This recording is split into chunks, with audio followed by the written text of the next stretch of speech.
Well, my goals going into it now is really less towards like just let me go out, spend as much money as I can, buy the nicest animals, and just keep pairing them and trying to like let's get the most amount of red or whatever. It's really to have get back to like having fun with it and producing what I want to make, and less about will this work with like on producing the highest amount of red just so it can compete with everything else.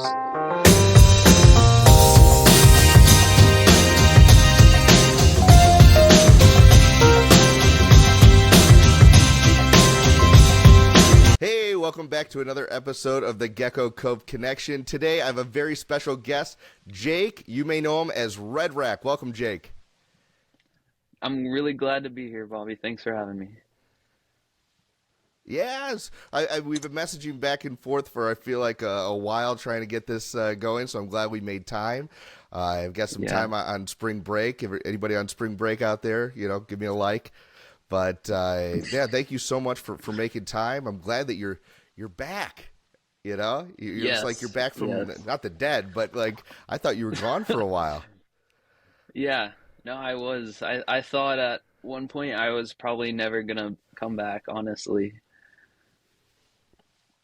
Yeah, and we'll talk about that in just a little bit, but I kind of want to rewind and talk about where I first saw you. You were one of the very Mhm. first people on YouTube that I saw had any kind of gargoyle specific content. So in a part, I owe what I'm doing here to you because I got to say honestly, I've learned so much from you and your videos.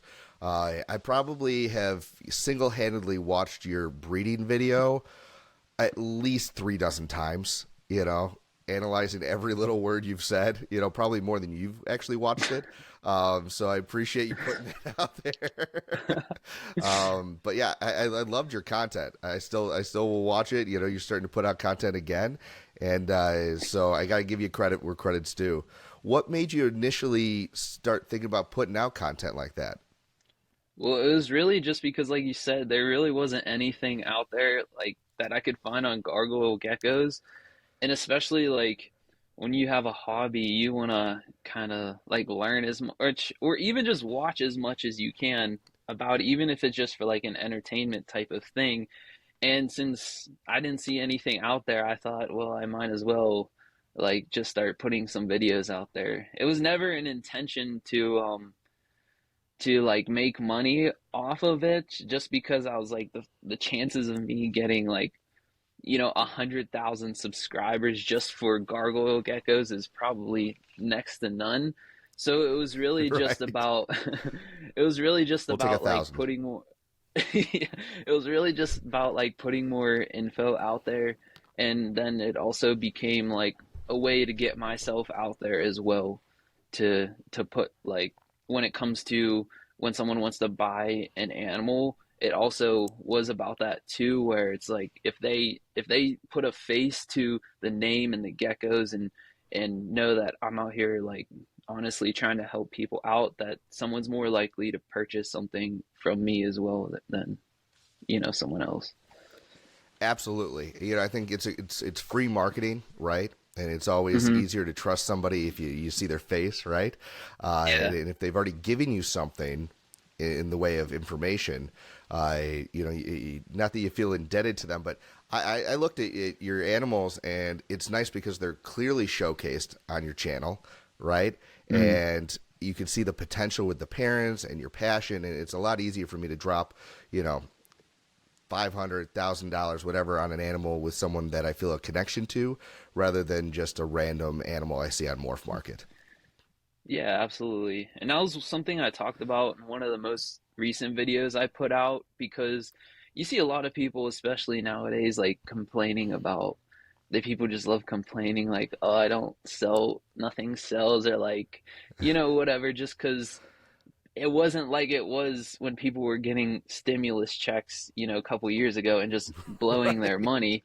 It's a little bit more competitive now, so it's all about like, adding value and giving value to people, because on Morph Market when I was making that video like last month, there was, I think, almost like 900 or something gargoyle geckos listed under $1,000, which is the Yep. majority of like what we're producing and stuff. So you have to think like if you want to sell your animal, why is someone when there's 500 other gargoyle geckos listed for $300 outside of just like the quality, why is someone going to spend their money with you when they have 299 others to pick from? So it has to be some exchange of value that makes someone say, okay, I want to buy this animal from this person. Absolutely. And one thing I got to give you credit for that you did initially, I don't even know if you realize you did this, but in your videos you said, anybody, whether you have a gecko from me or not, reach out with any questions. And I took you up Mm. on that. If you remember, I emailed you a few times asking questions. I said, hey, I'm looking at these two Gargs. What do you Oh, think? And you did a great job of just giving me your honest opinion, you know? wait, And I so think I I, remember that. I didn't know that was you. yeah, that was Oh, me. wow. Yeah. So yeah, I had no clue. yeah. Wow. But I mean, that's the thing. Yeah, you had no idea who I was. I was a nobody, and I just remember reaching out and saying, hey, what are your thoughts? Do you have anything? You didn't have anything at the time, right? And so I didn't get to purchase from you, but you helped me out with some of my decisions, and just that willingness to talk to people and just freely give Mm. information. I really, really appreciated it back then, and it really makes me want to do that for people. If anybody, and I'll put this out there right now. If you ever have a question and you want to reach out to me, even if you didn't buy one of my geckos, I'm happy to chat with you about geckos anytime. So I've learned Yeah. that from you, Jake. That's actually funny you say it, like what you just said, because that was the Yeah. reason that I wanted to do it, because I know you had Johnny Rax on here, Yeah. and before I ever like even sent him any money or like negotiated on an animal, he was the one. He gave me his phone number and he talked on the phone for me for like an hour and a half, just helping me through things, and with nothing, expecting nothing in return. And when he did that, like that's when it hit me. I was like, I should be able to do that for other people as well, you know. So Yeah. it's Absolutely. just like a like you just said, you put that Just out pass there. it It was on. the same. Yeah, exactly. I And think a yeah, I lot mean, of I was people. talking to Johnny earlier today. I mean, the guy is just a wealth of Oh, knowledge, yeah, and just awesome. So I'd love to get some of his geckos eventually. So we'll see what I yeah, can arrange. yeah, Um, yeah. but yeah, I mean, that's the thing is if you're nice to somebody, someone else is. I mean, we've all heard the kind of pass it along kind of thing. But I think, Hmm. especially in the gargoyle world, it's so small, right, and so Yeah. tight knit that we're always bringing people in. I've got some people that I've worked with who are brand spanking new to gargoyles, and I can see them going places already.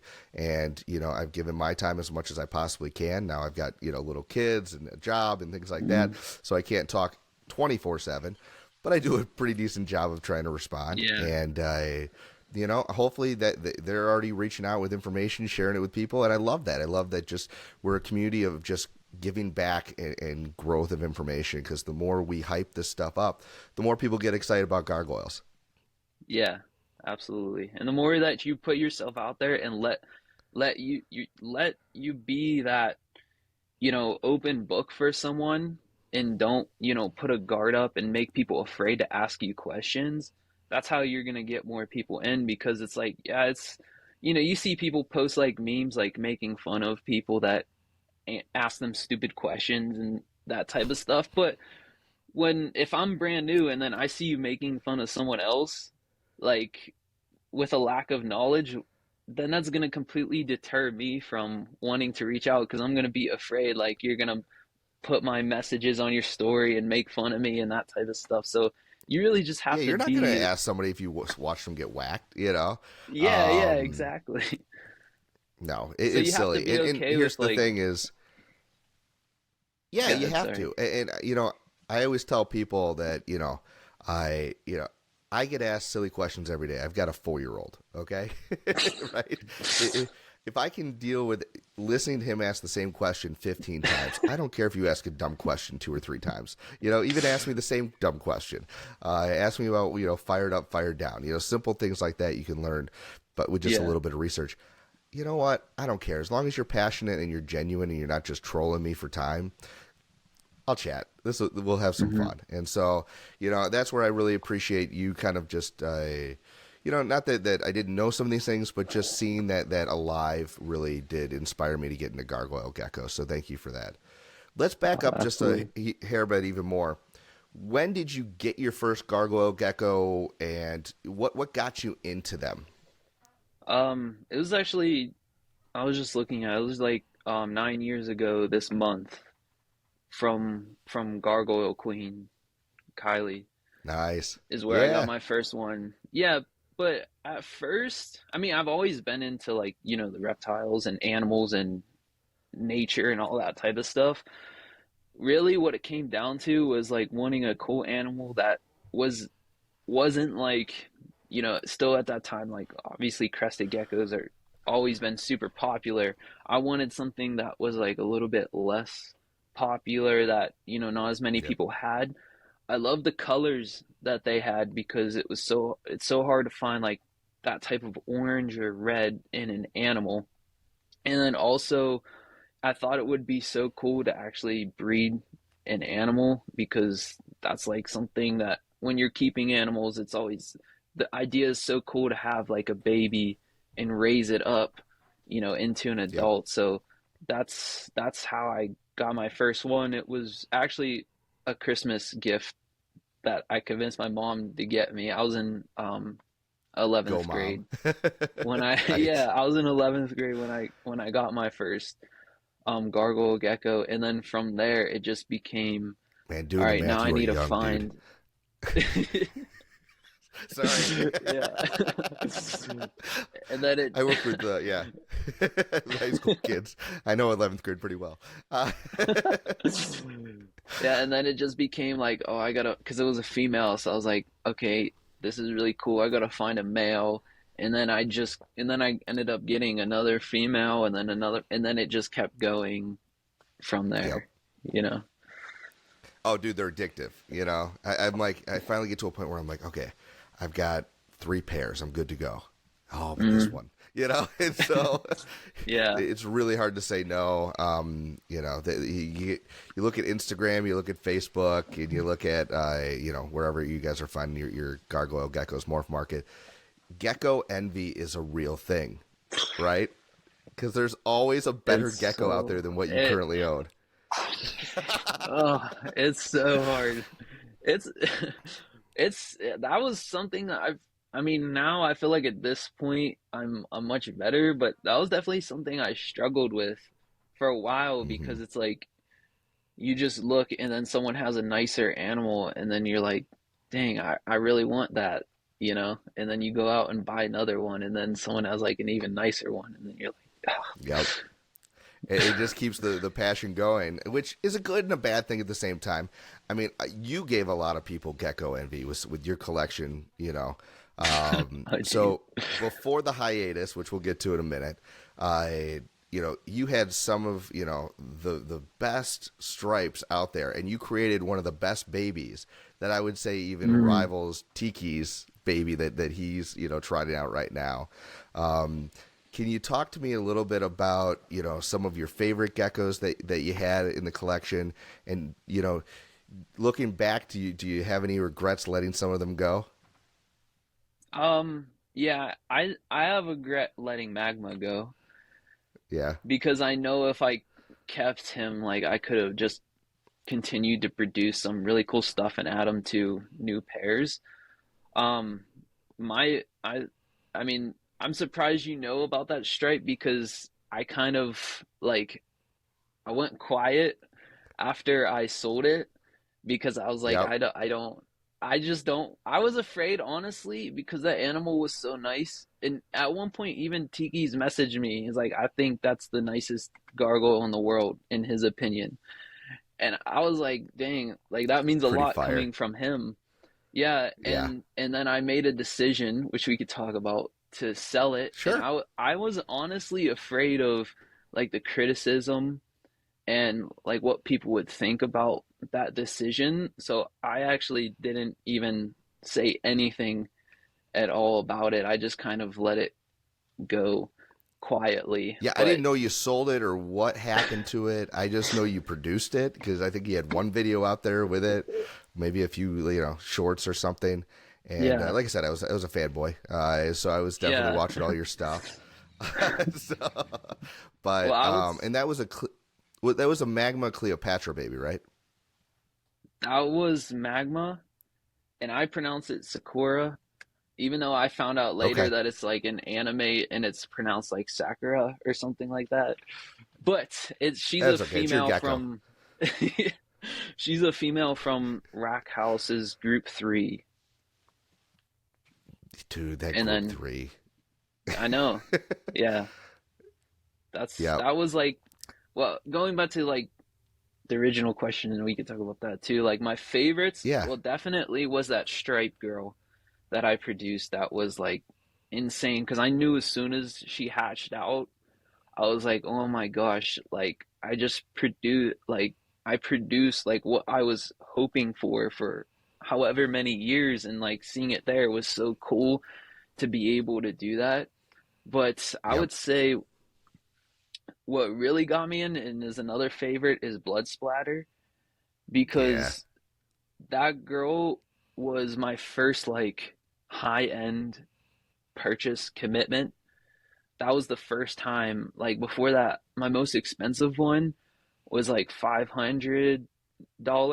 It was a Rack House Group 3, but not as nice. It was an older one. And then I Hmm. spent $2,000 on Blood Splatter, and that was like so such a big leap for me.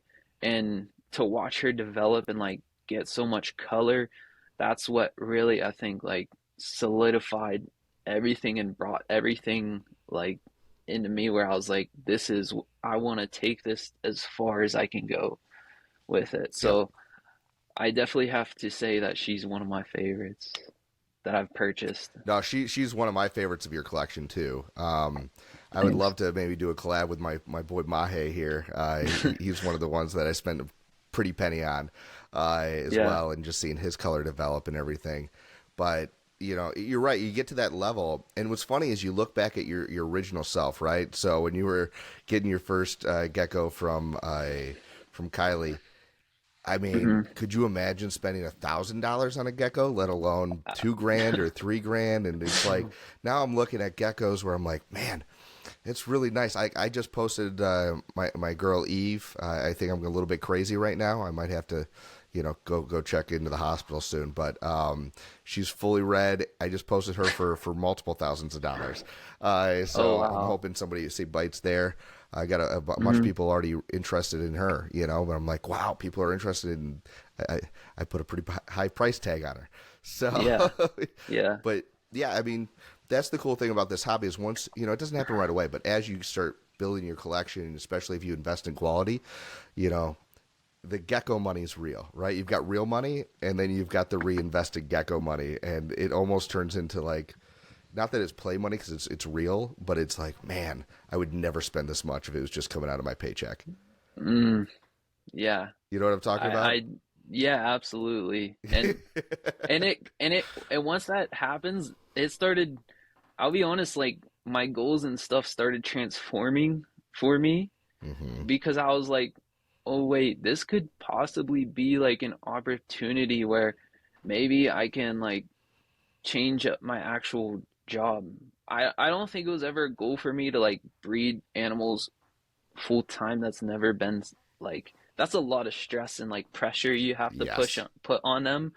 But when it's like a substantial enough amount of money to like like pay for things in your life, that's when it started to switch in my mindset, where I was like, oh, maybe I don't have to like just like work a day job to try to make as much money as possible. Maybe I can actually like start transitioning into something that I really want to do, and no matter what that is, like the geckos could possibly be a supplement to like make up for, switching a job or whatever.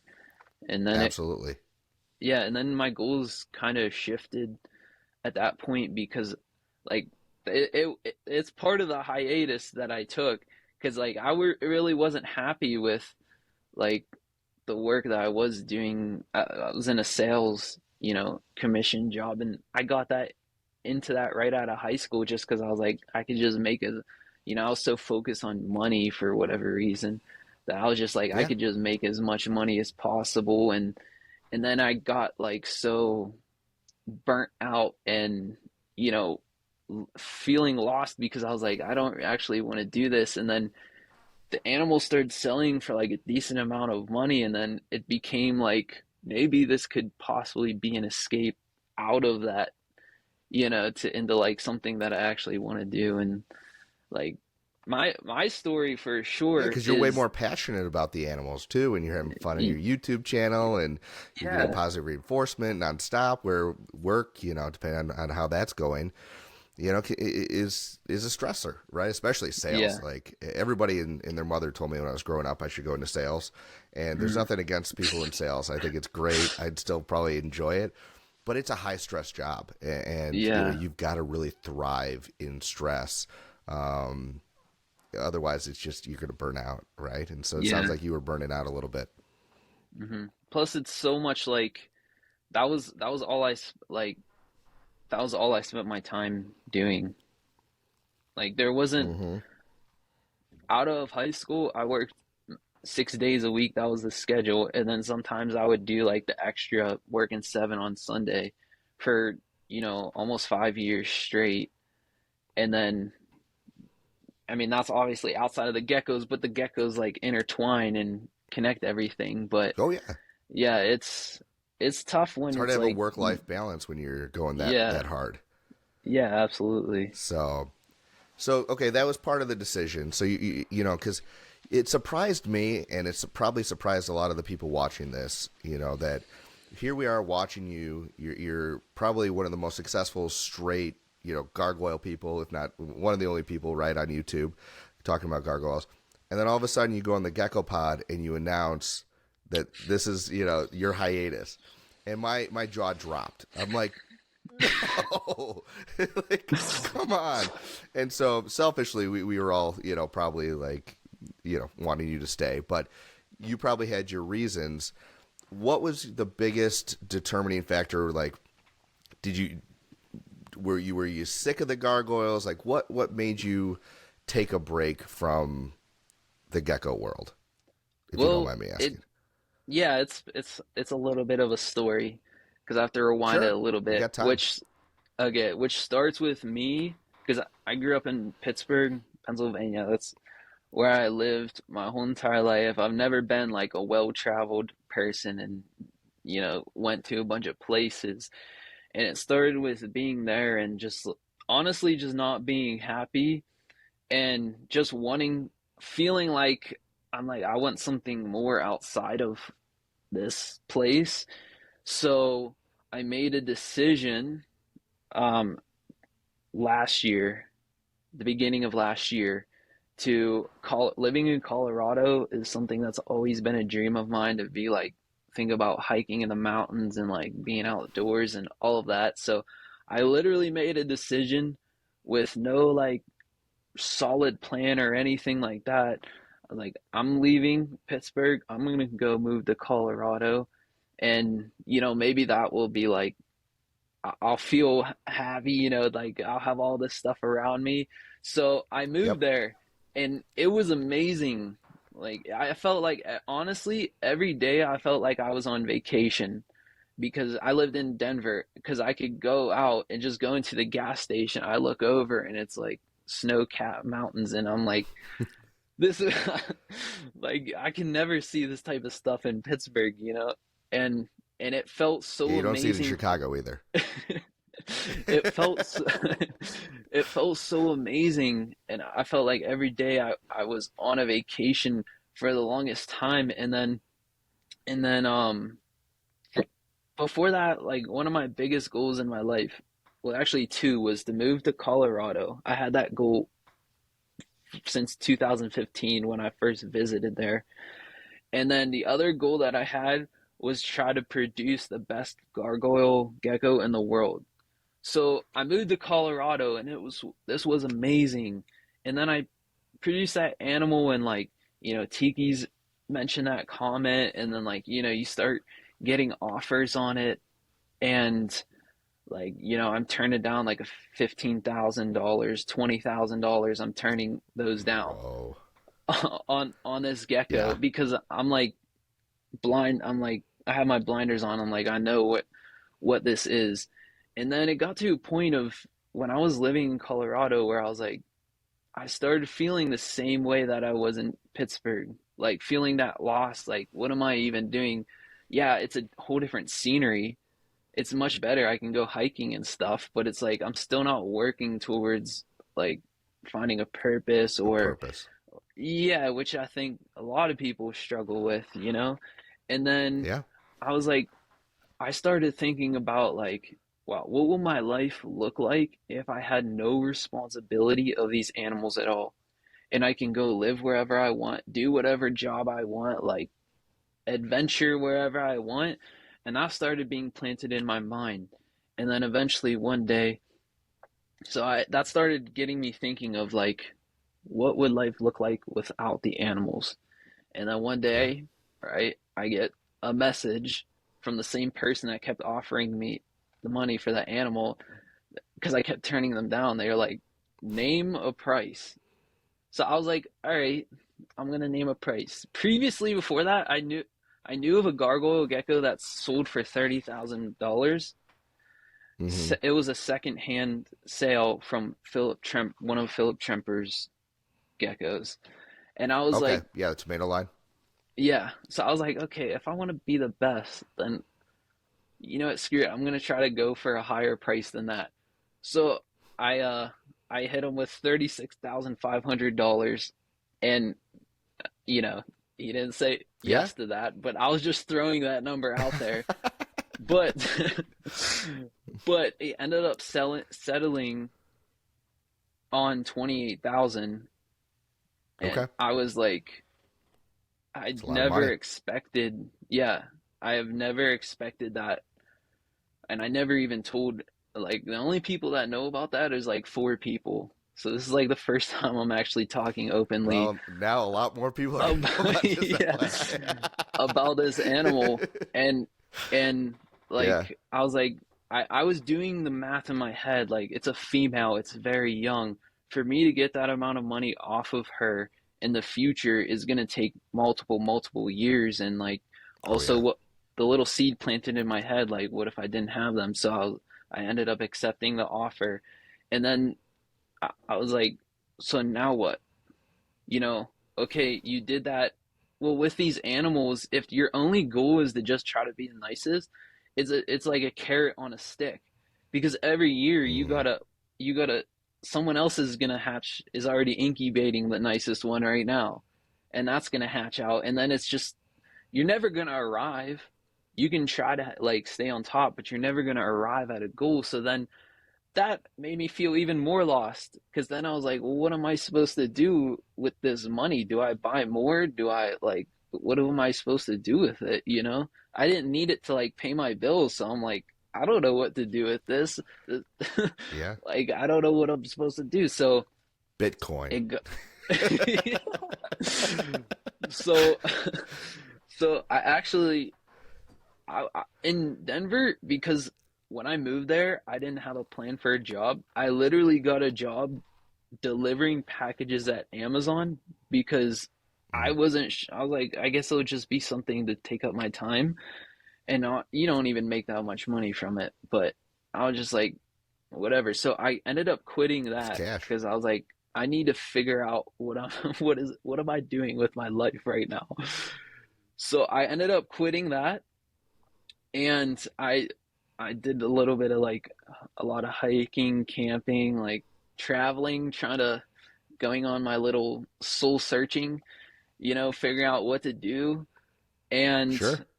it came to like a really, really hard conclusion. During that time, I was searching so much within myself that I'm like, if I want to have a change in my life, then, I need to make a change with what's around me. So I made a decision in that moment that I was going to sell all of my animals off.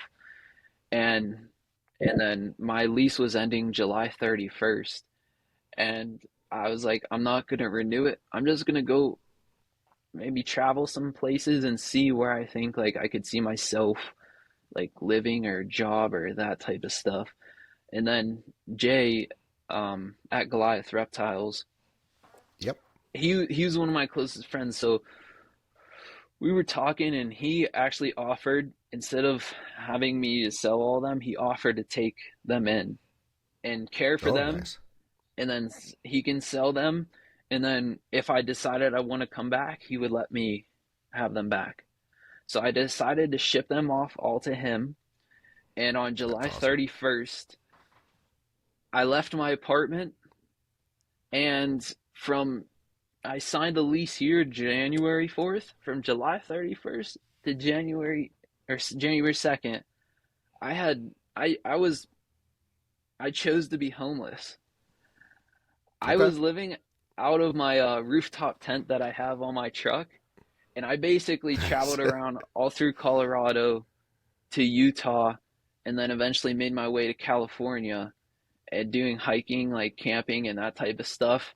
And during that time, like I just found out a lot about myself. And if it wasn't for that animal, I wouldn't have been able to have the luxury to do all that. So I owe so much of who I am and what I have to these animals. I really do.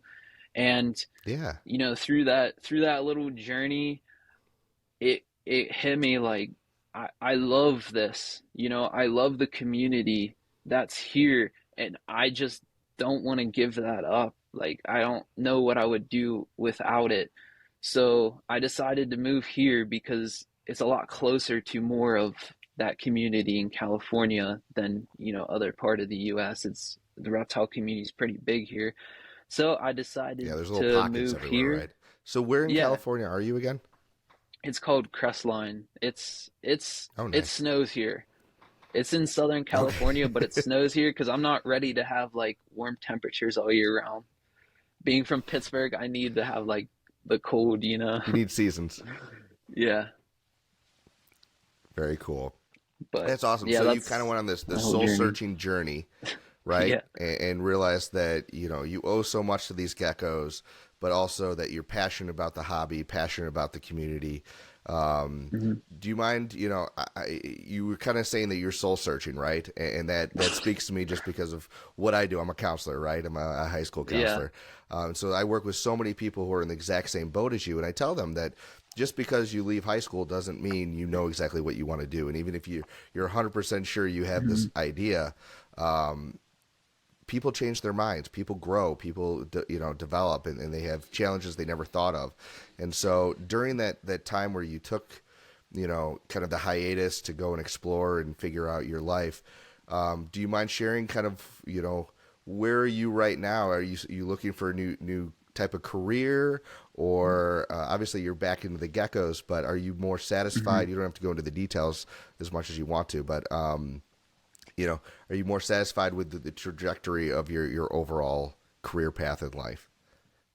Well, yeah, I'm still like looking for a job or something that I could work. Like I know what I want to work towards, and it is like animals. It isn't Awesome. not necessarily like a vet. I love the business side of things. I love being outdoors. I love all of that. I just feel like Yep. for me to be fulfilled, I have to be like working with something that I enjoy, regardless of.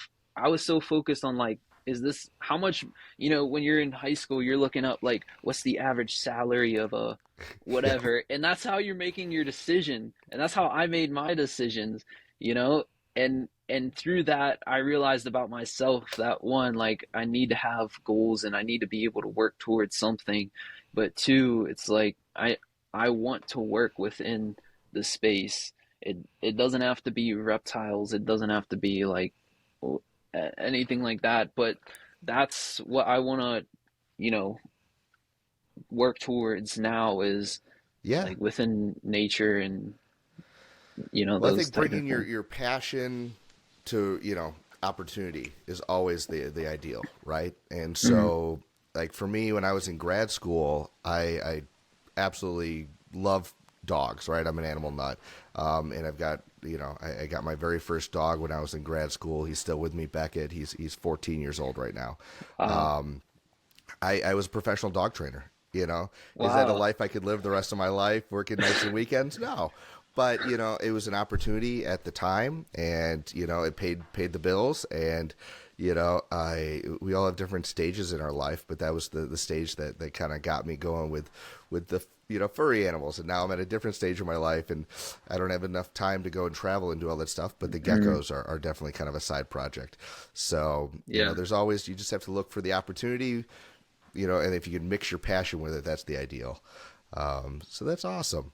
So, okay, now that you're thinking, okay, you've gone on this hiatus, we're looking to come back. Luckily Jay's got a bunch of your geckos. Did you sell off, a big percentage before you gave it to Jay, or was it just that baby and maybe one more? I think we talked about Magnus, right? Yeah, I sold off like a good bit. Honestly, it was mostly of like the nicest stuff because that stuff is sells off much quicker. Worth more. Yeah, It does. and it's just a lot easier to sell. So that was able to be sold, in a timely manner before I left, and then he was able to sell some stuff. I still have most of my breeders though. So Awesome. like I still Hey, have like 50 geckos. Like I still have a lot. dude. Yeah, that is a lot. I joke because I keep saying I'm staying small. I was just looking at, like, all right, not even this year, but next year, how many pairs do I want to have? And I'm looking at like 7 pairs. Like, that's it, right? So when I tell Yeah. my wife that people have like 50 geckos, that they're looking to breed, she's like, no, no, that's not true. I'm like, yes, yes, it is. So that's awesome. Very cool. So you got your collection back. I know Hmm. you're working on some things. I saw a bunch of babies that you've been posting recently. Now that you're back, what would you say is your new passion, your new goal within the hobby? Right? What are you trying to accomplish now that you're back? Well, my goals going into it now is really less towards like just let me go out, spend as much money as I can, buy the nicest animals, and just keep pairing them and trying to like let's get the most amount of red or whatever. It's really to have get back to like having fun with it and producing what I want to make, and less about will this work with like on producing the highest amount of red just so it can compete with everything else. So Okay. Yeah.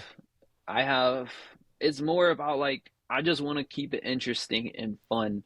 So this year I have more of like funky pairs. Plus I don't have as many males, so I'm kind of forced to do that.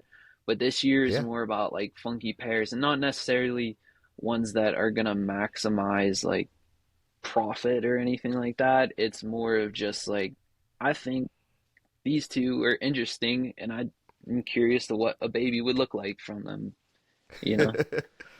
Yeah, and that is because there's more of a mystery there. Hmm. Plus, I think that I get asked a lot on this podcast, and I've had a lot of people outside reach out and go, "Okay, what happens when we max out the red on a gecko?" Right? And like you said, you've maxed out a pretty fantastic baby with a ridiculous amount of red on it, right? So you've been on down that road, and doing the funky patterns, doing the pairings that just because you can, you're trying and having fun with. Hmm. We don't know the genetics that are out there. And all of a sudden, you might land on a new morph, or you might land on a new pattern, structure. I saw just the other day, there's this baby where it had, a solid line of color down the center, and then it kind of looked like tiger bars coming off the sides. Mm, I don't know if you saw that baby posted. not sure. It was really cool, and I'm like, it wasn't blotching. It was like literally like little fingers coming down the sides, Oh and wow. they were very symmetrical. I'm like, that's a cool new look that they probably paired Hmm. something that they just wanted to. And I've got one cooking right now with an orange blotch that I got from Cosmic. I'll probably, if I'm selling Eve, I'll probably keep that baby. And then I have a really nice orange female from Brian a Koala that I just want to see what those two would make because they're so bright orange and they're so different. Yeah. We'll see what pops out. Yeah. Yeah, I think like the weirdest stuff that I'm like looking forward to this year is I have a pastel gecko and then also the orange geckos as well. Those are like the two Yeah. things that I kind of want to see where it can go because I think like the pastel, you really there's not much out there. People haven't really worked on like building lines up of it. So I want to see how that mixes. I have her paired to a red base gecko. Oh, nice. So I'm Yep. curious to just see how the pastel affects the base of the red base male because the pastel is they have distinct like peach colored bases to them and the black Yep. lines on them are more of like a gray. So I'm really curious to see Hmm. how that affects like a red base. And then for the oranges, I would love to be able to create like a super solid, consistent, like pure orange colors in the pattern, and then eventually pair that and see how it works with red bases. Because I think it would be cool to see the contrast of the orange pattern on the red base. Because a lot of times with red Oh, bases, yeah. they when they're fired up, they just kind of drown out the red pattern because everything becomes red. So it would Yep. be cool to see if it's possible to have that contrast of like a red base with orange pattern on top of it. Absolutely. No, I completely agree. Like I was mentioning my boy Mahe, like when he's completely fired up, I like him more fired down because you can see how Yeah. saturated he is with color, right? Where he is just a really freaking cool red gecko when he's fired up, but it's just solid red, just like my girl Eve. And so I've got him, planned again. I'm about a year away from this. I'm going to pair him with Exuma, who is a bicolor. So I want to see, her reddish, orange, if we can get that as the pattern, like you're saying, with a red base or even a subdued red base. I think that would be a really awesome contrast. So, Yeah. yeah, I think we're just scratching the surface, man, with all this stuff. I think, Hmm. I mean, because what people really haven't been talking about gargoyles for more than, there's people who have been working with them a lot longer than a decade. Hmm. But I feel like, really working the lines, working the projects, we're in our infancy, dude. We're just pioneering. Yeah. And even though you can say like, yeah, people have produced like these amazing um like red stripes or blotches. The only thing is it's all kind of gone in one direction, which leaves so much of the rest of it open if you're willing to just like take a chance and experiment and not focus on like how to make the most expensive animals possible and you're willing to just like see where else it can go. Yeah, definitely. Sorry, you froze on me here for a second. I'll cut this out. Okay. It's all good. So, My back. yeah, no worries, man. So, yeah, Did he? what did you just say about the red? Just so I can jump back in and stitch it. I was gonna ask if you heard me, but I think Yeah, I think for such a long time, so much of it has been focused on just creating the most red. That yeah, the last 10 years, people have lines for just red, but that left like so much of what else is out there open because hmm, the whole like gargoyle gecko hobby has gone in basically one direction this whole time that yeah it is far developed in that space but it's so underdeveloped in so many other things so I think if you're willing to take some absolutely. chances and work on some less popular stuff just to experiment with it and not focus on like just trying to make the nicest and most expensive red animal that it could definitely pay off in the long term once you like get onto something different. Absolutely. Yeah, I completely agree with you there. And I think that's gonna, especially with the prices kind of skyrocketing on the crazy stuff, right? If people are looking at Hmm. this and going, I can't afford a $3,000 animal to compete with these people.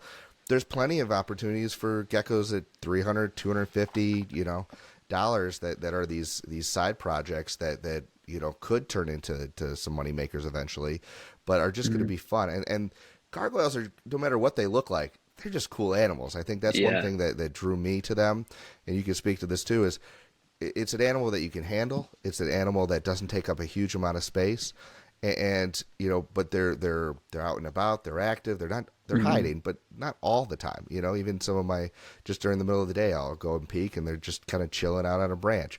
And Yeah. so, as a reptile pet, you know, obviously a bearded dragon is a little more interactive, but man, these take a lot less, time, and they're so much easier, in Yeah. my opinion. Yeah. So And like I said before, the colors you just when you see one in person, it's hard to look at any other animal that you can purchase and like match up the color that you can see on a gargoyle gecko. absolutely. So okay, I gotta ask, because your name is Red Rhac, right? Is it just Yeah. because of the alliteration, or is red your favorite color, or like if you had to choose between red and orange geckos, would you pick orange? Just No, I would still choose red. It's there because you go. Okay, good, consistent. I mean, unless I unless I have yet to see like something that can match like an orange color that can match like the brightness of and the saturation of the red. But maybe once I see that, then I'll be like, oh, that's a little bit cooler. But no, Yeah, it's still definitely red. I feel like because orange sort of, my theory is that it stacks, from like a light orange all the way to a deep red. It's hard to isolate that brighter, right? So some people have like a neon line, or a iridescent line. I think Ariel at Aerotronics called that his line iridescent. And to me, what that is, and I'm totally guessing here, I don't know exactly what the genetics are, is that you take a deep red gecko and you pair it to something that's lighter, right? And then it's that balance of the color where it really starts to glow and pop. And maybe, and I don't know, maybe he's pairing it, certain geckos, to a pastel line, and that's the ticket to making things glow even more, right? Mm, yeah, And so that's where we're going back to our opportunities of seeing what else is out there. Sometimes the really fancy stuff out there, people keep to their chest of exactly how they make it, because they don't want everybody else to copy them. yeah, So yeah. who knows? Yeah, yeah, who So knows about all that stuff. But the more people that can just like throw an off pair and experiment it with it, the better, you know? absolutely, yeah. Well, okay, so I said earlier, when I first started watching you, I watched a lot of your how-to videos, and I really appreciate those. And I probably want to go and not steal the ideas, but how-tos are kind of the way you start building certain channels. Um, with that, how do you currently keep your geckos? Do you keep them in pairs? Do you keep them in trios? How do you keep your breeder adults now that you've been doing this for a while? Has it changed since you made that initial video where you rotate your males, or do you still do that? No, I still do that. I do want to put on a side note, like a lot of those old Mm-hmm. videos are very cringy to me. So I hate like watching them. And Nobody also likes watching themselves. like your channel, whenever I watch it, it's like, oh wow, it's like very professional. You can tell like the amount of effort you put in. And I definitely Oh, didn't thank you. match that, back then it was more just like I have my iPhone and like even at first I was just editing the videos on my phone. I didn't even have like a laptop Nice. or anything. So it's very rough if anyone does end up going back and watching them. But It's still good um information, so no, don't be too hard on yourself. thanks. I appreciate it. But I would say like in my I'm still on an infancy, iPhone here. okay, gotcha. I would say in my infancy, I did one-to-one pairing, but then as I started growing bigger, I started having the problem of like, not enough males for my females, And then Yep. also the problem that like I would run into would be if it is more than a 1 to 1, then typically one of if it's like a 1 to 2, one male to two females in an enclosure, then what I notice a lot of the time, like typically one starts, not doing so well, like health wise, dropping weight or injuries, and Yep. it just seemed like the more you put in there, the more potential problems that you can have with them. So then I got some advice from another breeder. His name is Grizzly Geckos, and he was telling me how he does that. So then Yep. that's how I got into that for the breeding, because it's a really good solution if you have more than one female to one male. So back in these ones, these are like 11 by 15 by 18. Those Okay. enclosures, I'll keep my males in them just because they're a little bit smaller. And then over here, I have 15 by 15 by 18. So these are a bit bigger, and that's where the Yep. females go. And since with gargoyle geckos, when you move around their enclosure, put them in a new enclosure, you'll notice they'll stop eating for a little bit. But Hmm. most of them will, or it'll stress them out. So Yep. I never wanted to take my females out of these enclosures. I always wanted to leave them in there. So my thinking was I'll provide them with a bigger enclosure that's suitable for two geckos. So whenever I do take my male out and put them in there, they both still have enough room with each other, so that way it's Yep. they have a little bit more space, and that's why I keep the males in a slightly smaller enclosure, is just for maximizing like the efficiency of my space. So whenever I take him out, I pair it with the female, and I'll leave him in for about 10 days, and then I'll take him out and he goes back in his enclosure for a few days, just to make sure he stays hydrated and he gets a feeding in. And then once the female lays the egg, I since I didn't have like a whiteboard, so I've just been writing it on this mirror up here. Nice. Um, Use what I you I have. I record down. So let's just say she lays the egg today, March 25th. So I Hmm. write down up there March 25th, two duds or two fertiles, whatever. We'll just say it was two duds. And then I Oh, give be her, optimistic. They're fertile. okay, so she had two fertiles. And then I'll give her just a couple days again, rehydrate, make sure she eats. So that way, she isn't like stressed out right away after just laying those eggs and taking that toll on her body. And then I'll put Yeah. him back in there. And the key is you can't do it with a bunch of females because you're gonna miss. The key is you need a time and record when she lays her eggs. Because as long as you put him in with her just a few days after she lays the eggs, the next Yep. set will be fertile. And then what will happen is, then I record, I take him out, and then I could put him in the next female's enclosure. What you'll notice with the females too, say she laid her fertile eggs today, March 25th. Then Hmm. 45 days from now, she'll lay another fertile clutch. What you'll notice is each female is almost exact on the dot with the amount of time in between clutches. They're all a little bit different. One may be 40, one may be 50, but once you get those first two and you calculate the time, you can start Yep. predicting when the next clutch is going to lay, because the biggest issue that you can run into with that method is not timing up the pairing. Because when you leave them in, then it's like a guaranteed, whenever she's able to be bred, she's going to be able to be bred. But when you take them out, you may miss it. So you have to really record, be a little bit more active, and time everything. But that's still how I do it. And I found that I run into very little issues with aggression or anything like that, and it's been successful for me. That's awesome. Yeah, I totally bought into that, right? As far as like, I track everything on an Excel spreadsheet still. And so on my Excel, I track exactly when their last lay was, how many days in between. And you're right. exactly like you told me it would be. It happened where, I think in your video, I'll be honest with you, I was a little disappointed. You're like, every 35, 40 days. And mine were like 60 days. And I'm like, son of a bitch.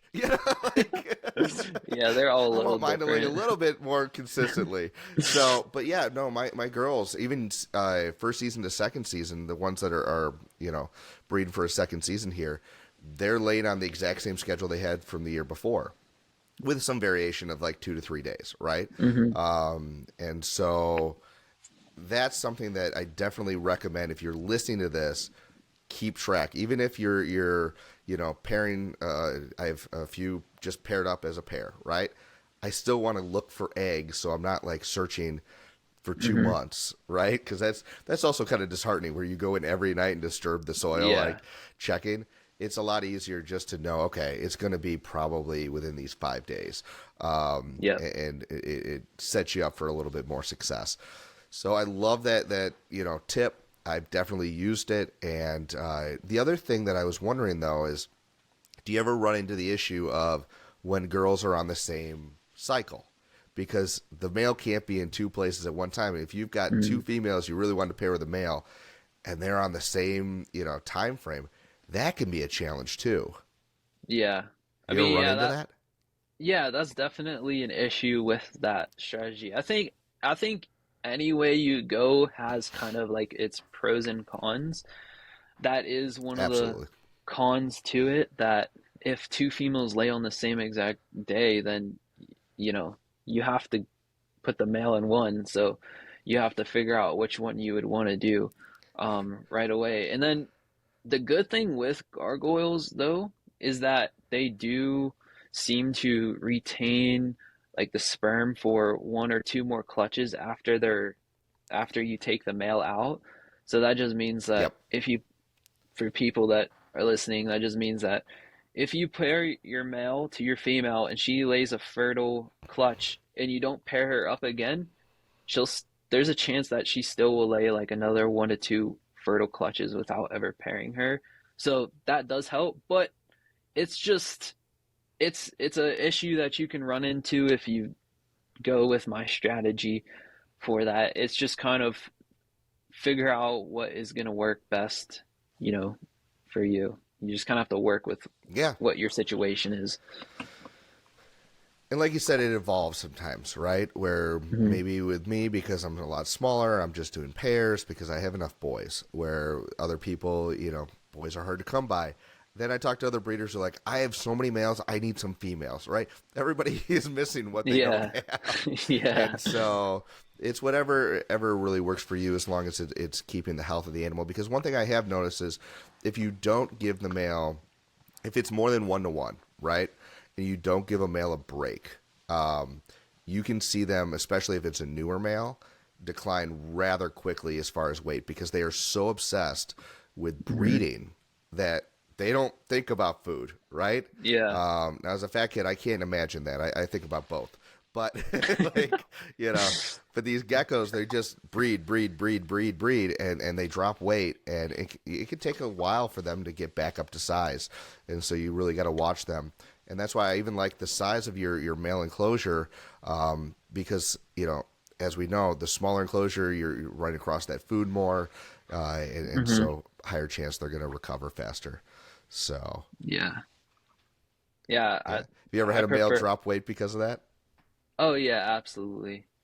And then you have to just take them out and give them the time.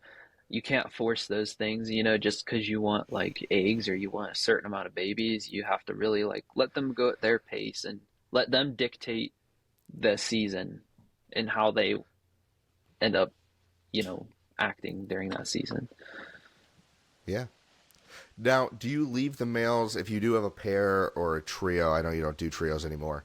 Um, do you always take the males out for winter, all of them, or do you ever keep males in with the females over the winter? No, I always take them out.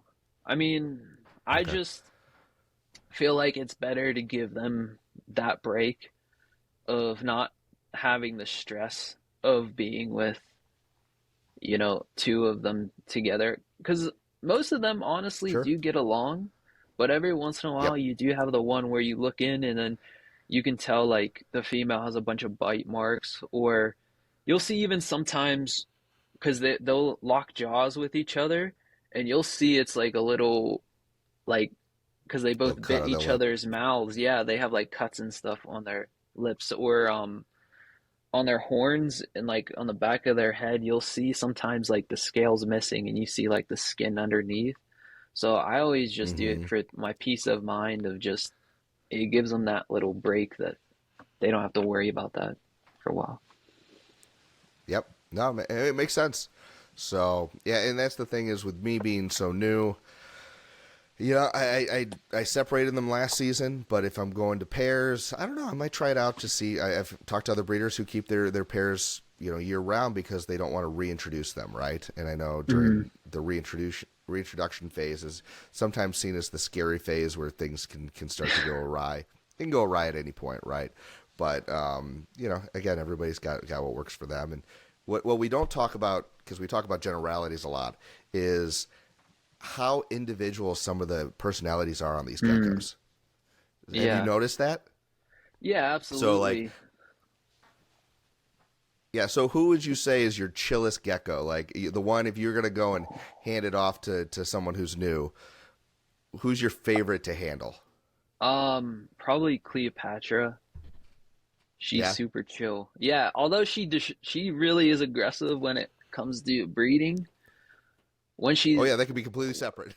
yeah, yeah, like with the males and stuff, she's very aggressive with. But in terms of like, if I were to give anyone, something really cool to look at, and then also like fall in love with the personality of them, that's who I would choose to like hand off to someone.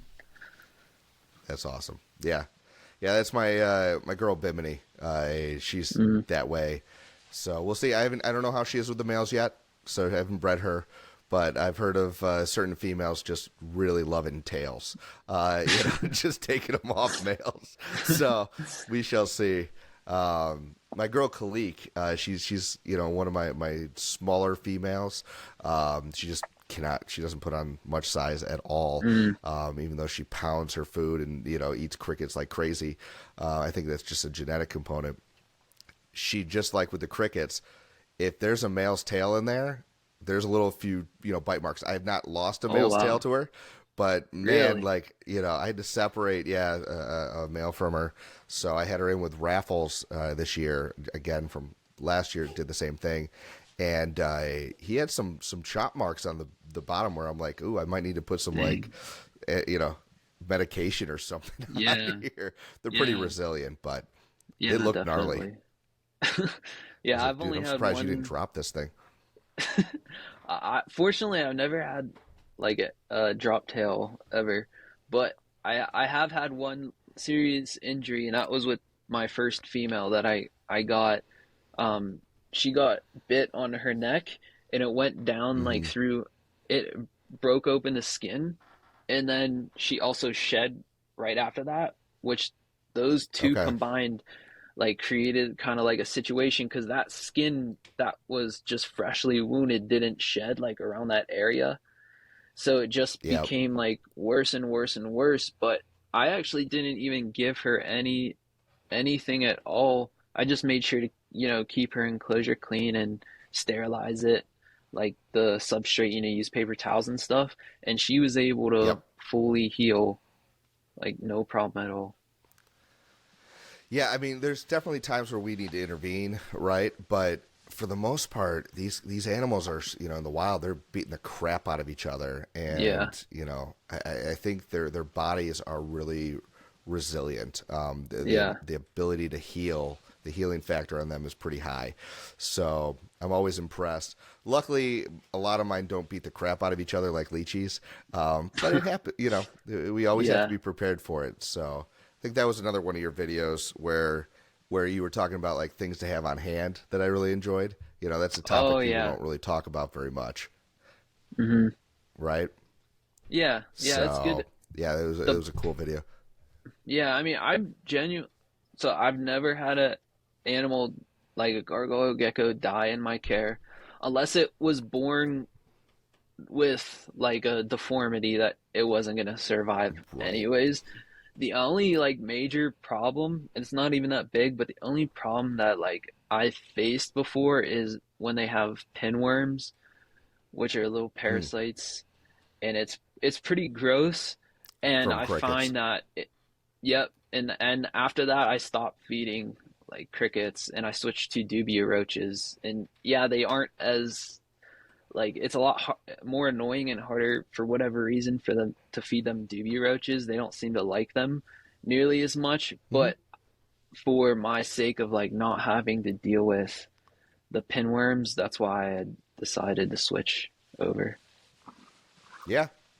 Yeah, and that was another video that I totally, utilized was ripping off the dubia head, the head of the Oh dubia yeah, roach, right? And like letting them lick the guts, and you were teaching us how to get them yeah, all used to eating them. I find it interesting that so with whether it's crickets, obviously crickets they go after a little bit more. Gargoyles in general, I feel like more bigger prey items. mm, And so, I feel like they go through stages. Like when they're initially growing, they'll pounce on anything I throw in there. And then there's a phase where they'll just like, kind of ignore it. And yeah, then there's that adolescent awkward stage where they're really lanky, but they don't have much size on them. yeah, And at that point, I could just put anything on tongs and they'll just devour it. yeah, Um, hmm and then they get to the adult stage where they're like, I'm good. yeah, hmm Give me a uh, salad. Not literally, but you know what I mean? yeah. So, I've experienced the exact same stages. yeah. So, but I feel like, giving them the opportunity to have live prey is really important. I think it's overlooked. Now, there's some geckos that I have that just, no matter what, will not eat it, and they've grown faster than others. But one thing that I actually heard, I actually just picked up a gargoyle from Emily Burke, which I didn't know she was into gargoyles. I Mm, know her for her art and yeah. her amazing, white crested geckos, the tricolors. But I picked up an amazing blotch from her, and she was saying her theory was when it comes to crickets, she starts right away. Like she doesn't even give them a little bit of time after they hatch. She starts with crickets, and this baby I got is huge for its age. And the other thing she was saying that helps them want to eat the crickets or want to eat whatever bugs is she doesn't feed Pangea or Rapashi with insect meal. She only feeds the fruit flavors. Hmm. And I'm like, that kind of makes sense. I mean, if they're getting that protein, their body's not craving it. But if you deprive them of it, I wonder if they're just going to Yeah. pound the insects even more. Yeah. I mean, it makes So, sense in theory. yeah, I mean, so is communism. But, you know, theory is just theory, right? Yeah. So, what about, what do you feed your geckos? Do you have a certain brand that you use, or do you mix it up?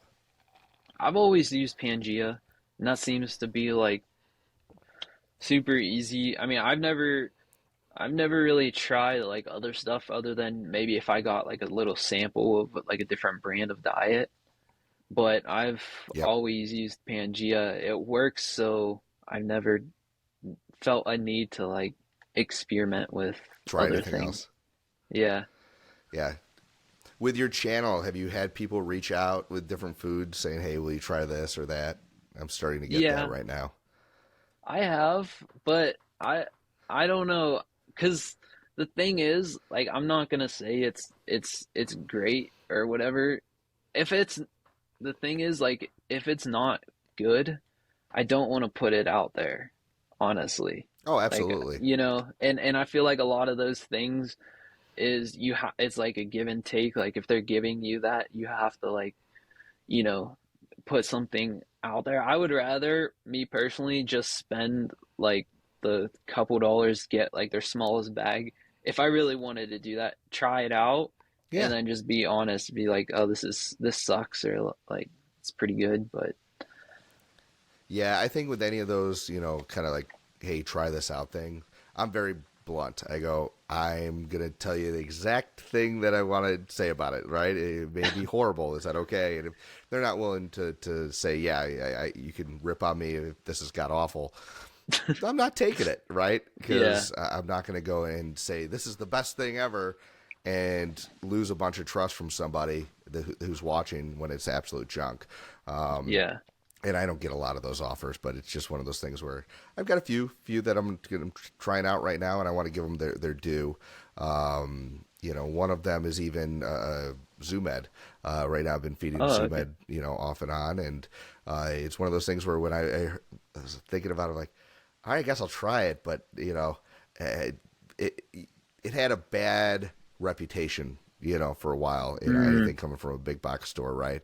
yeah. Some of the bigger companies. So I'm like, really, is it that good? And looking at the ingredients, it's pretty much on par with everything else. Oh, well. But I'll give my review later on in another video. Yeah. I, So anyway, yeah. I just stick to consistency and yeah, I'll mix up the flavors and stuff, but I just stick to Pangea because, not only is it like consistent, but they also have really good customer service too, which I think is important. So it's like that's a good yeah. company to go with, I think. Have you been to any of the big like Repticon or Tinley or any of those big shows? Yeah, well, not either of those, but the first one that I went to was when I started becoming like friends with Jay, and I went to California. The first time I ever been to California or anything was for a super show in Anaheim, and that was like my Oh, first nice. one of like seeing like, oh wow, like this is a pretty big deal. Yeah, and at those shows, Pangea. The reason I bring it up is I do love. They have one of the largest displays, right? At least at Tinley, where I'm familiar seeing these things. And one of my favorite things, and I do it every single time I'm there, is they have this fill up a bag. So they have this blue bag that you can fill up with as much cork bark as possible for $20. And so they're Dang, all kind of scrap pieces, smaller pieces, but they're perfect for babies. wow. Absolutely phenomenal. And I can go and just fill this thing up. And I remember walking up to the front, and I'm horrible with names sometimes, but I know he's the owner of Pangea. Do you know, is it Matt? I Anyway, honestly am not um, sure. and so a really nice guy. I recognized him, and I remember walking up with the bag, and he looks at me and goes, well done, sir. Well done. That was impressive how much you shoved in that little bag. I'm like, I don't know how to take that, but thank you. So, That's funny. but yeah, no, it was great. So yeah, they definitely give back a little bit that way. I think that it's one of the cooler things they do at the shows is that $20 bag. So, Mm, but anyway, that's cool. yeah. So, but when you went to the show too, you know, what did you like? Have you ever gone and wanted to vend at a show? Is that a goal of yours now that you're back? Um, I don't know because I feel like I would need I don't probably produce enough or like have enough at once to actually make it worth it to have like a whole table and stuff. I would love to. I Yeah. mean, I did it. I did it. I've done it as like a little people letting me be like a little add-on to their Yep. table and in Pittsburgh. And I love it because it's really fun to like actually interact with people and talk to them and be like face to face and let people like see stuff in person. So I would love to if I get to the point where I have enough stuff where I feel like it would be worth me like actually going and taking the animals there. Absolutely. I'm with you. I don't think I'm ever going to be that big where I'm going to have my own table, but I can see myself pairing with a few other, smaller Hmm. breeders or like you said, jumping on a table because I think I heard just recently that again I'm used to Tinley being here in Chicago. That Tinley is probably the most expensive table to buy, and so I remember even this Dang. year I'm reaching out to a few people I've made friends with, and they're like, I don't have much room. If just so you know, I'm like, I don't know what the etiquette is, right? To ask people if you can jump on their Hmm. table, and definitely if you're wanting to jump on somebody's table, you got to either throw them a percentage of what you make, or throw them some money ahead of time, work it out with them, Yeah. however people do it. but it's not free, and so Yeah. I had someone kind of pull me aside and go, hey, just so you know, this is kind of the lay of the land, this is the etiquette, and I was really appreciative. And if you're watching this, you know who you are, who gave you that advice. But I think that's something that if you're aspiring to go vend at shows, you should know that if you're not buying the table yourself, it costs some money to jump into a show. Mm, A few $100 sometimes. But yeah. But I think it would be cool to talk to the customers and show off your geckos yeah. and actually have those one-on-one interactions. Yeah. Yeah, if you really love it, then that's like the pinnacle because everything else is online, but to actually be there with people makes it so much better. Yeah. What do you feel? How do you feel about Morph Market and online sales right now? Do you feel I like th it's pretty easy, or you feel like there's certain niches where price points sell better? I think for Morph Market, it's something that it's something to kind of master. You really should try to figure out how to learn it and not just like post your stuff. But I think it's a great place to a great place, to sell animals. There's really not much else. There's really nothing else like it out there, and it's a way No. that most people can't drive that same amount of traffic to their own website. So I think it's an amazing place to. And we're back with a scene change here. Hopefully, we're having a little bit technical difficulties, but all right. What were we talking about, real quick? We were talking about Morph Market. Talking about Morph Market, yes.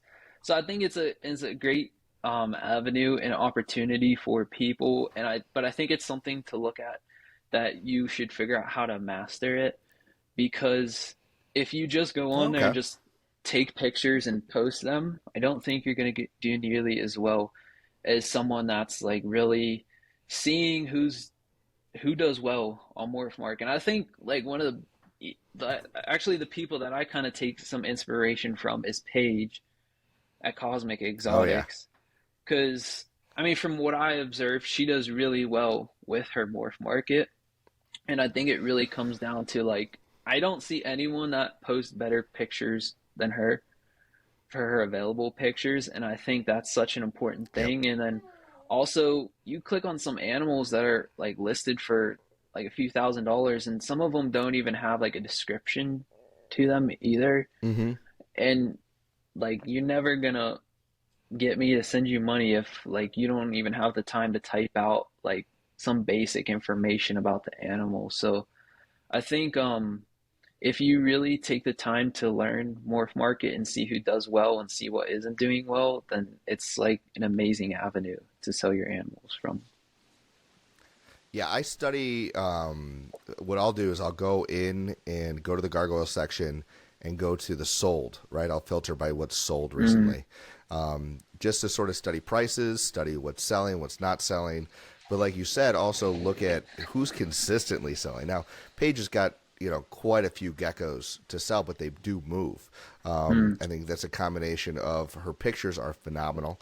I would love to take a master class from her because I have some of her geckos. Well, I have one of her geckos, and he's gorgeous, and I've taken great pictures of him. Not saying that she oversells it because they are as gorgeous as they look on her photos, but there's a crispness to the way she's doing it. I don't know if it's the camera or just the setup. That I just haven't been able to replicate in some of my photos. So she's just better at it than I am. Same here. She's but way better than me I too. Right, and she's so modest too. I love it. So, um, but yeah, it's one of those things where you have to sort of study it, like you said, almost. And I don't think a lot of people think you have to be an expert at it. Like you said, how many photos are thrown up there that are just junk, Mm, and don't look that great, And we're not saying doctor or anything, but yeah. I think it makes a difference. Yeah, I mean, I'm still trying So to one get thing better because, yeah, I know my stuff isn't still where I want it to be to look, but that's something that recently I've been trying to work on to try to get better with. yeah. One thing that I totally shamelessly am stealing from Paige, though, going back to that, is she literally lists the parents in the name, right? And I love, because I'm a lineage freak, I love that she does that, right? Because I know exactly, okay, oh, it's a Helios baby, right? I'm gonna click on it. You know, I want to Mhm. see more pictures of that, and so I think that's a really cool, transparent way, rather than just say red blotch. Great, Yeah. right? But I can only do that with babies that I produced. I can't do it Yeah. with babies I'm selling that I didn't produce. Yeah. That's funny you say that though, because I stole the same exact thing from her like 2 weeks ago. Yeah, I because it's really good but because it's a good all of idea. It's a good idea. yeah, yeah, that's why I said like she's one to kind of look to and give her credit and kind of take it and do it in your own little way. But I mean, she does really well. And like you said, there's so many that'll just say like red stripe, orange blotch. Like that's their name of like all of them. So I think what she did is Right. really smart because it stands out from everything else on top of her pictures.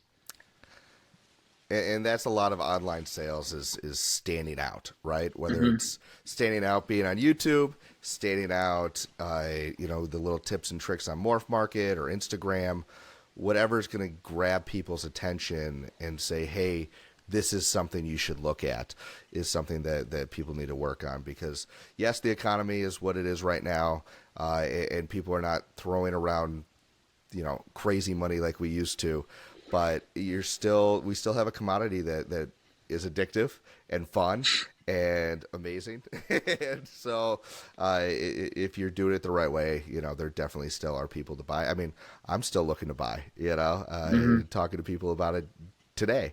So Yeah. it's definitely out there. All right, so fun question for you. All right. Okay. With your YouTube channel, I know you just wanted to get out some information. What is your goal with your YouTube channel? Are you looking to expand that some more? Is it just a side gig where it's just every once in a while I'll throw out a fun video? Where do you see yourself going with that, and what's your goals there? Well, for me, my goal with that is really to put out stuff that is one, like stuff that I want to put out and not have to feel like I need to make a certain video just 'cause that's what you're supposed to do or something like that. It's really just stuff that I want to put out, information that maybe I have that I think could help other people, or maybe just some fun stuff that I enjoy. So my goal overall for like subscribers and that type of stuff isn't really that doesn't necessarily matter to me. It's more of just like I just want to, so I'm gonna put stuff out there.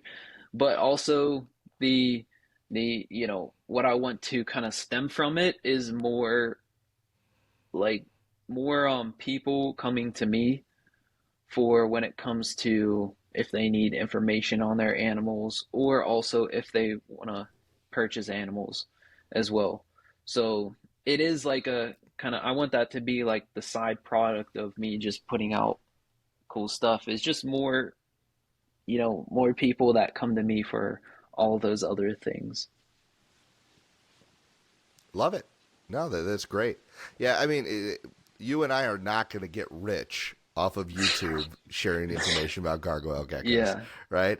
Hmm. I got monetized on this channel a few weeks back, and you would laugh at the amount of money I made, because you have to make up to $100 before they'll even send you a check. Oh I'm wow. not even close, dude. So Dang.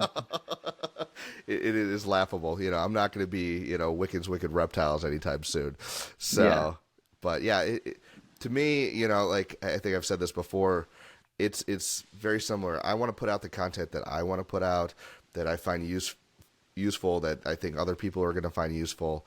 And selfishly, I get to talk to people like you, and talk to people, like Philip Tremper, and I it's going to be pretty awesome. I get Hmm. to learn from you guys, so um, very cool. Now, my other question to you that I think would be kind of fun is, now that you're sort of, you've got a solid collection, you're rebuilding, maybe you're looking for a male. Is there a male gecko out there that's, you've seen floating around that you would steal in a heartbeat if you could? Maybe he's not for sale. It's just someone else's collection that you would just love to scoop up and just add to yours? I would steal Magma back, honestly. Ah, okay, I like it. If I could choose anyone, that's who I would who I would pick. Okay, fair enough. All right. Not only a great choice, but also a little sentimental value. I totally get it. So I won't ask if you've tried to buy him back, but we'll leave it at that. So, um, very cool. Do you have any of his babies left? Yes, I think I have like 5 or 6 of his babies still. Okay, very cool. So, any of them potential males that you can add in? Actually, yeah, there's like 3 of them that are males, and Okay. Oh, they're actually pretty nice. They aren't the nicest ones from him, but that they're still good enough that I want to keep them. yeah, you got the genetics there and everything. Hmm. So yeah, I feel like you got to look at that too, right? All the kids. Um, what would you say is one of your grow outs you're looking forward to the most? I would have to say it's a male blotch that I produced. It's I've posted him a couple times recently, but he's in terms Okay. of coverage, I think he'll have like a bit more coverage than Blood Splatter, and that would be like something I would really want to do is pair him to Blood Splatter in the future. So that's why I'm really looking forward to him. Awesome. Well, I'm not going to just for internet reasons. I'm not going to go and show your Instagram because I don't want to crash us. But do me a favor, send me a picture of him, and I'll post him right here just to show Okay, everybody. I know that gotcha. he's on your Instagram, but yeah, that would be Yeah, awesome. well, Have you named him yet? no, he hasn't a name. I'm really bad with names, honestly. They like I have even some adults that I'm like breeding that I haven't figured Hmm. out a name for. So I need to do that before they have like a baby pops out, but I Right. I'm not good at names. Random female number three. Yeah. Sounds like my yeah. That's awesome. Um, so, I mean, do you have a strategy with the names, or just random stuff? I know a lot of people with the red gargoyles pick like blood related stuff, and kind of gore. But do you have a strategy?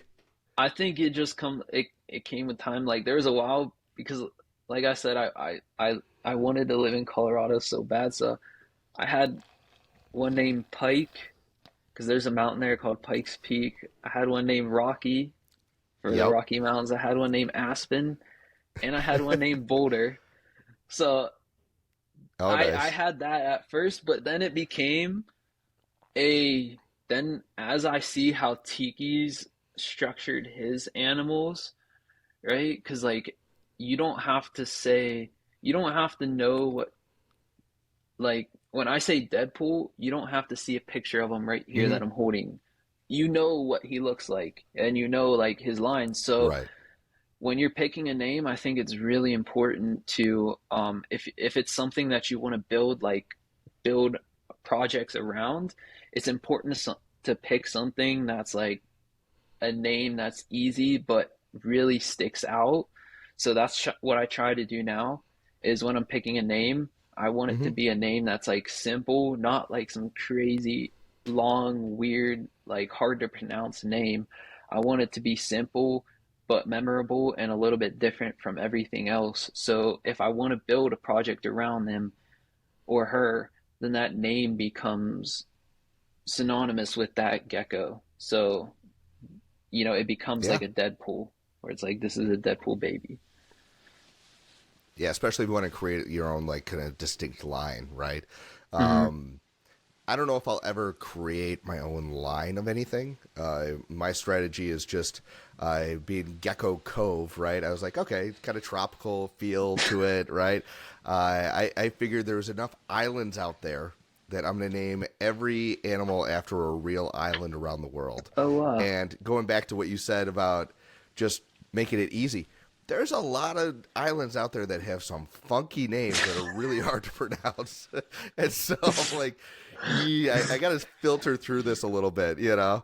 Yeah. Um, but I have fun, you know. I try to pick stuff that has something to do with where I've been or, you know, I have some connection to rather than just random stuff. But every so often it's just random stuff that I like. Yeah. So, but what always is hard too with names is when you name something and then you either sell it or you know it doesn't work out in your projects and you're like, well, that was one of my favorite names and I just wasted that one.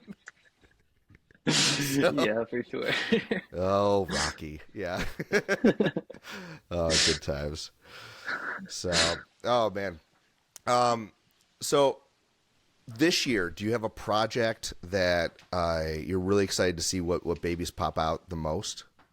Well, definitely the Now there's sort of like pastel. a yep. Yeah, definitely the pastel female.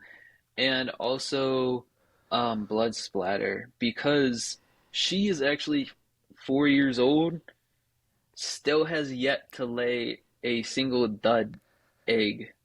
Like any eggs, which is weird. Oh, wow. Yeah, it's so weird. I've never had that happen. I don't know why that's happened. She's been paired to two males in the past 2 years and, has never laid anything. So I'm hoping that like this year can be the year that she starts laying eggs. Unless honestly, maybe there's a chance that she just happens to be like an infertile gecko somehow, and that which would be super That would unfortunate. be a But kick to the nuts. yeah, it would be very unfortunate. Yeah. But I if she can produce some eggs this year, she's definitely another one I'm looking forward to.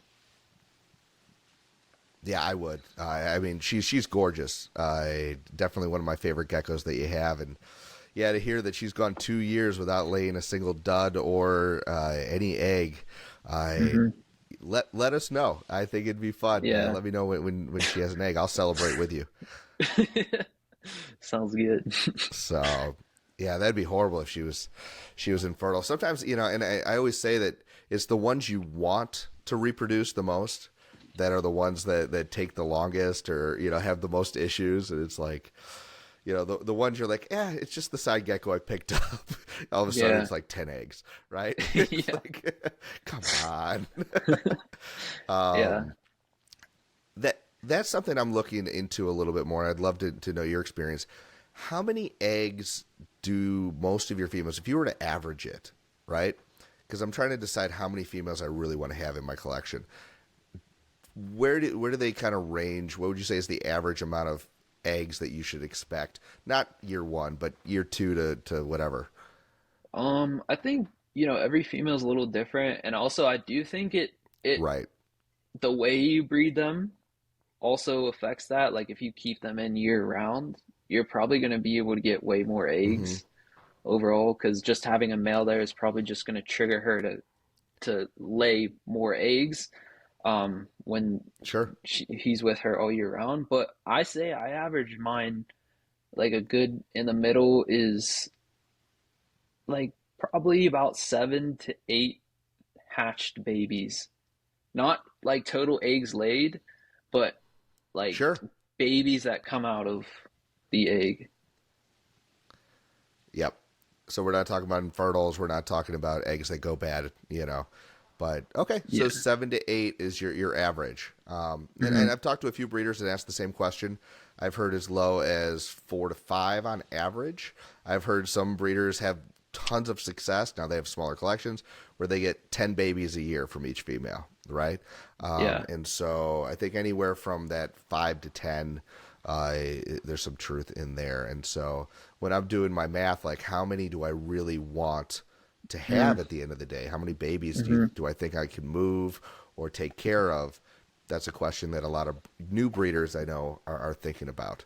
So yeah, Yeah. because you said how many females do you have going right now this year? Um, I think I have. I'd have to look at that little thing I drew on my mirror, but I think I have um 9 females this year. Okay, yeah.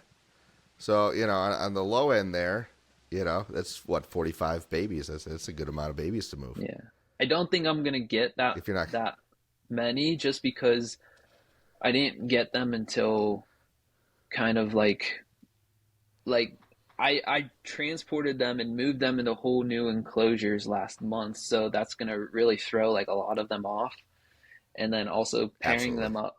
pairing them. I just started pairing them up at the beginning of this month, so I'm Hmm. gonna miss out on a couple. So I'll probably be like on the lower end of the amount of eggs I'm gonna produce this year. Yeah, which is fine.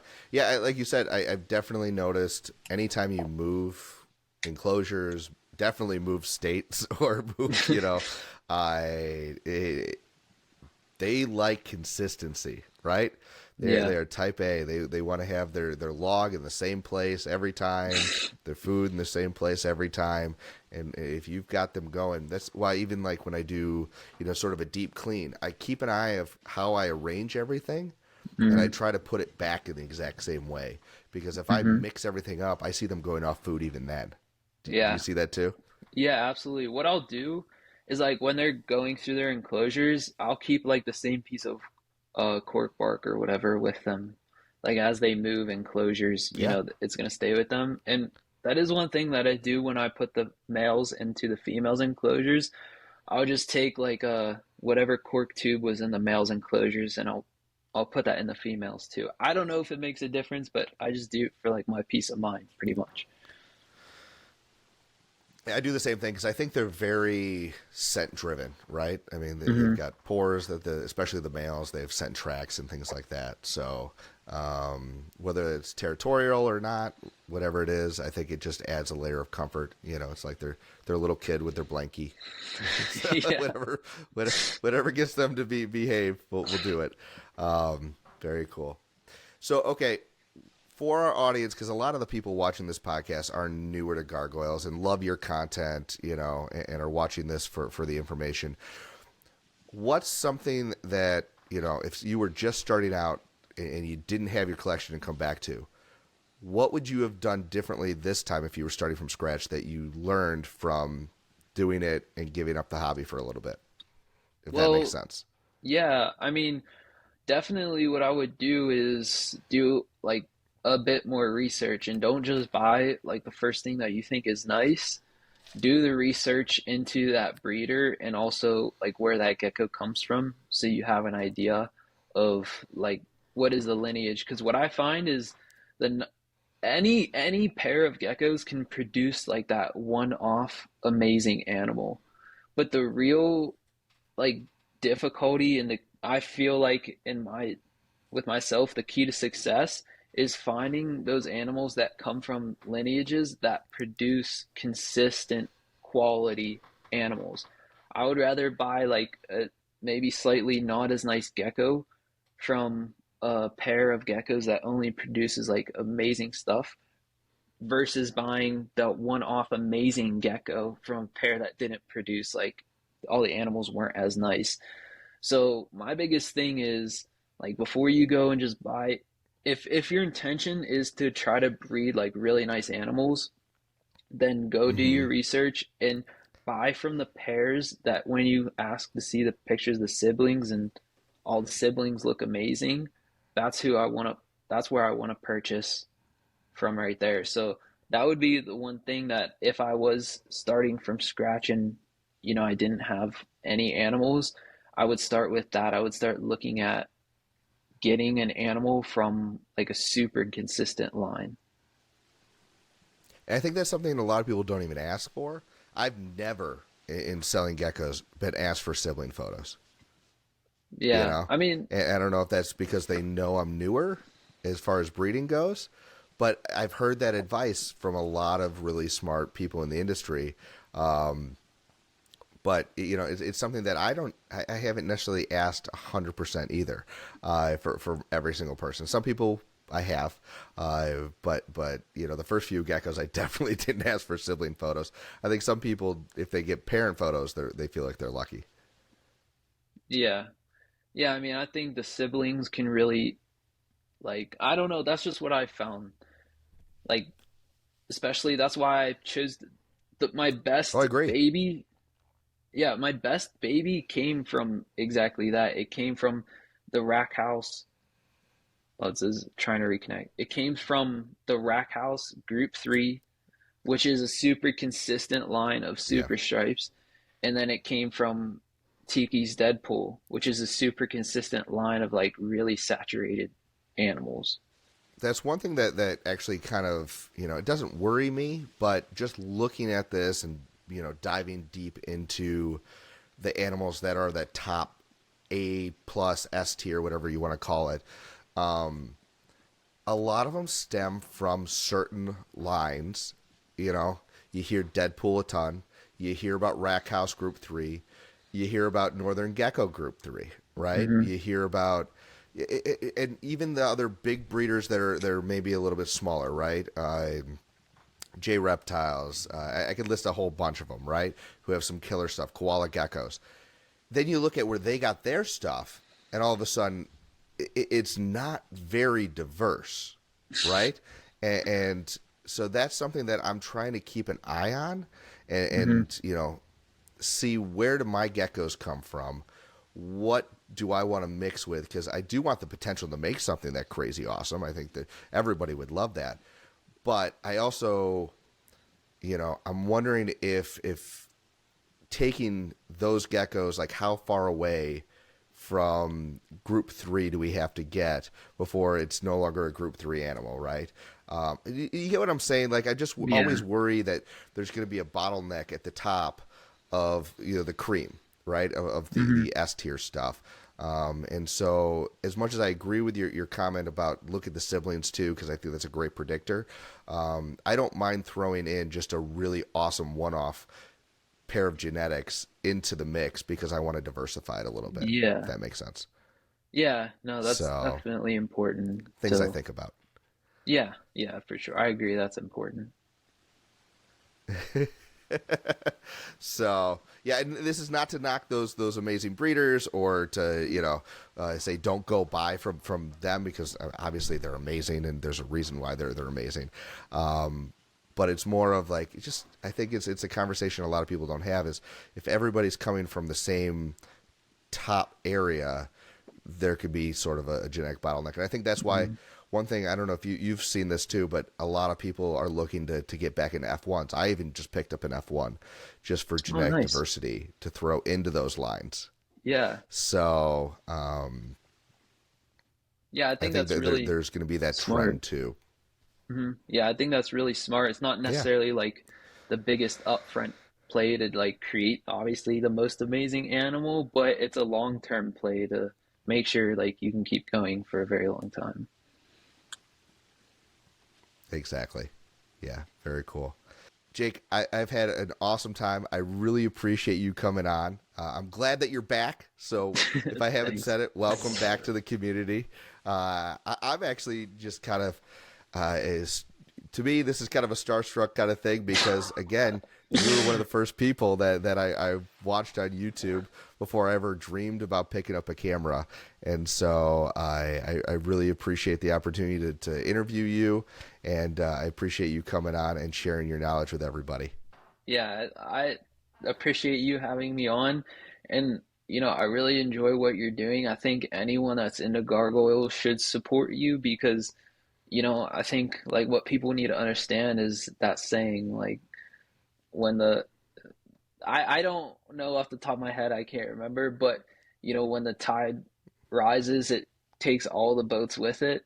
So we Yep. need more people like you that are putting themselves out there and opening that hobby of the gargoyle geckos up to more people because the better you do, the better everyone else does. So I think really everyone should give as much support to you as possible for putting this much effort and your time and your money into doing something like this. Well, I appreciate it, and thank you for doing just that, coming on, and I again support your channel as well because, like you said, we're all in this together. We're all trying to promote gargoyles. Everybody knows the crested geckos, and crested geckos are amazing. but you know, we're definitely that second fiddle that you know, doesn't need to be overlooked for sure. Um, right? So definitely go check out Jake on YouTube, right? That's under Red Rhac. Yeah. Where else can people find you when they want to come get your stuff this year? My most active place is Instagram at RedRhac, and also that's the best place to connect with me if you do have questions or whatever it may be. And I also have a Facebook page, RedRhac, but I'm not as active on there. And I have a website too that I did some work on this year to put up like a little bit more resources and how I take care of my animals and things like that. So basically, RedRhac, it's the same across anything. Very cool. Well, definitely go check him out. And like I said earlier, he will, you know, get back to you if you have a question. So go hit him up with that. You can do the same with me. All right. But thank you so much for coming on, and you have a great rest of your day. Thanks. You do the same, Bobby. Hey, if you've enjoyed this video and want to encourage me to make more Gargoyle Gecko content, do me a favor, hit that subscribe button, share this with a friend, and maybe check out one of the videos right over there. I'll see you next time on Gecko Cove.